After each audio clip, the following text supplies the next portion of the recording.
आज इस वीडियो के अंदर मैं आपके साथ कुछ ऐसे ट्रांजैक्शंस को डिस्कस करने वाला हूँ जिन्हें कि आपको अवॉइड करना चाहिए, या आप अवॉइड नहीं कर सकते हैं, आपको वो ट्रांजैक्शन करने ही हैं तो कोई दिक्कत वाली बात नहीं है।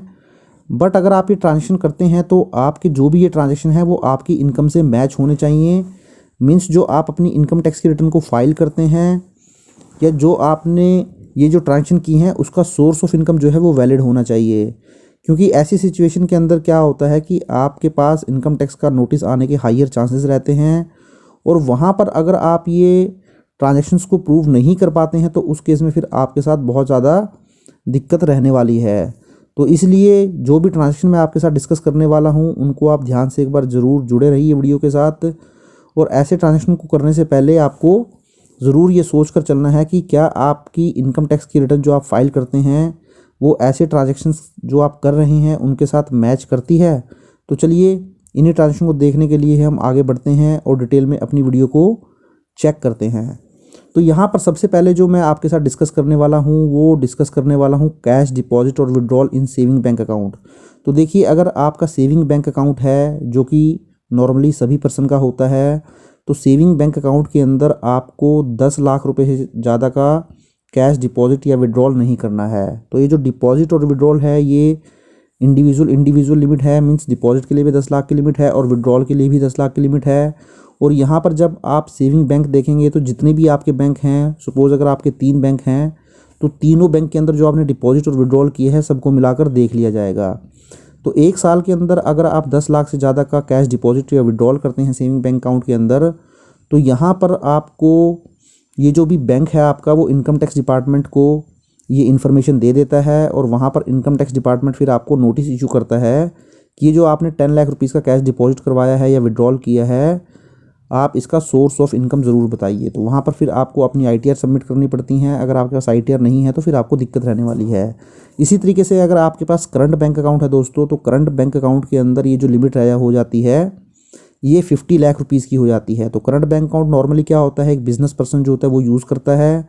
तो करंट बैंक अकाउंट के अंदर 50 लाख की लिमिट आप ध्यान में रख के चलें। अगर 50 लाख से ज़्यादा की लिमिट हो जाएगी तो डेफिनेटली आपको इनकम टैक्स की तरफ से जो है वो नोटिस आने वाला है। तो नेक्स्ट हम देख लेते हैं।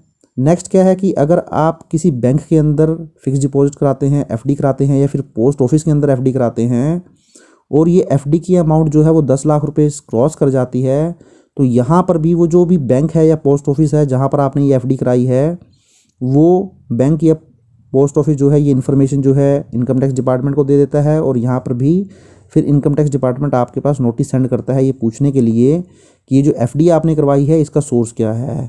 तो ये चीज़ें हैं, ध्यान में आप रख के चलें। अगर आपको एक लिमिट रखनी भी है तो वो 10 लाख के अंदर अंदर ही रखें, उसको क्रॉस ना करें। अगर आप क्रॉस करते हैं तो आपके पास पूरा उसका सोर्स ऑफ इनकम का बैकअप रहना चाहिए। इसी तरीके से देखिए, नेक्स्ट हम देखते हैं इमूवेबल प्रॉपर्टी को लेकर। तो अगर आप कोई इमूवेबल प्रॉपर्टी परचेज़ करते हैं एक फाइनेंशियल ईयर के अंदर, चाहे आपने वो कोई प्लॉट परचेज़ किया हो, कोई शॉप परचेज़ की हो, कोई हाउस परचेज़ किया हो, फ्लैट परचेज़ किया हो, अगर उस इमूवेबल प्रॉपर्टी की वैल्यू आप यहाँ पर देखेंगे सर्कल रेट या फिर स्टैंप ड्यूटी वैल्यू, अगर वो 1 साल के अंदर 30 लाख रुपए से ज़्यादा है तो उस केस में फिर आपने चाहे डिजिटल मोड में पेमेंट की हो चाहे कैश मोड में पेमेंट की है दोस्तों, तो जो भी प्रॉपर्टी का रजिस्ट्रार है वो रजिस्ट्रार क्या है, इनकम टैक्स अथॉरिटी को ये इन्फॉर्मेशन दे देता है, और यहाँ पर भी फिर इस इन्फॉर्मेशन के बेस के इनकम टैक्स डिपार्टमेंट आपको नोटिस सेंड करता है कि जो आपने 30 लाख की प्रॉपर्टी परचेज़ की है इसका सोर्स ऑफ इनकम क्या है। इसी तरीके से देखिए, आगे हम बढ़ते हैं। अगर आप कोई क्रेडिट कार्ड की पेमेंट करते हैं और यहाँ पर जो क्रेडिट कार्ड की पेमेंट है, कैश की पेमेंट 1 लाख रुपए से ज़्यादा एक फाइनेंशियल ईयर के अंदर, वहीं अगर आप कैश में पेमेंट ना करके डिजिटल मोड में पेमेंट करते हैं, बैंकिंग मोड में पेमेंट करते हैं, और ये जो वैल्यू है वो 10 लाख रुपीज़ से ज़्यादा की है, तो उस केस में भी आपको नोटिस सेंड किया जाएगा। तो मेरे पास भी बहुत सारे कमेंट ऐसे आए थे कि मैंने क्रेडिट कार्ड से पेमेंट की थी, ये क्रेडिट कार्ड से पेमेंट मैंने नहीं की थी, ये मैंने अपने फ्रेंड्स को दे दिया था यूज़ करने के लिए, अपने रिलेटिव्स को यूज़ करने के लिए दे दिया था। तो दोस्तों, आप अपने क्रेडिट कार्ड को अपने रिलेटिव्स या अपने फ्रेंड्स के साथ शेयर मत करें, क्योंकि अगर आपके ट्रांजैक्शन 10 लाख क्रॉस कर जाते हैं और आप पेमेंट करते हैं 10 लाख रुपये से ज़्यादा की, तो डेफिनेटली आपके लिए बहुत दिक्कत होने वाली है। आपको नोटिस आएगा, और आपको नोटिस आएगा तो फिर वो आपको ही फेस करना पड़ेगा। इसी तरीके से देखिए, फॉरेन करेंसी अगर आप परचेज़ करते हैं। तो देखिए, अगर आप कहीं फ़ॉरेन में कोई टूर बनाते हैं घूमने के लिए, सपोज़ अगर आप यूएसए जाते हैं तो वहाँ पर आपको यूएस डॉलर की रिक्वायरमेंट होती है।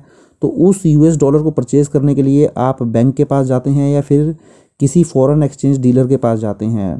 तो जब आप फ़ॉरेन एक्सचेंज करेंसी ख़रीदते हैं और 10 लाख रुपए से ज़्यादा की ख़रीदते हैं एक साल के अंदर, तो वो जो भी फ़ॉरेन एक्सचेंज डीलर है या बैंक है वो ये इन्फॉर्मेशन इनकम टैक्स डिपार्टमेंट को दे देता है और फिर सेम उसी तरीके से इनकम टैक्स डिपार्टमेंट इस इन्फॉर्मेशन के बेस पर आपको इनकम टैक्स का नोटिस जो है सेंड करता है।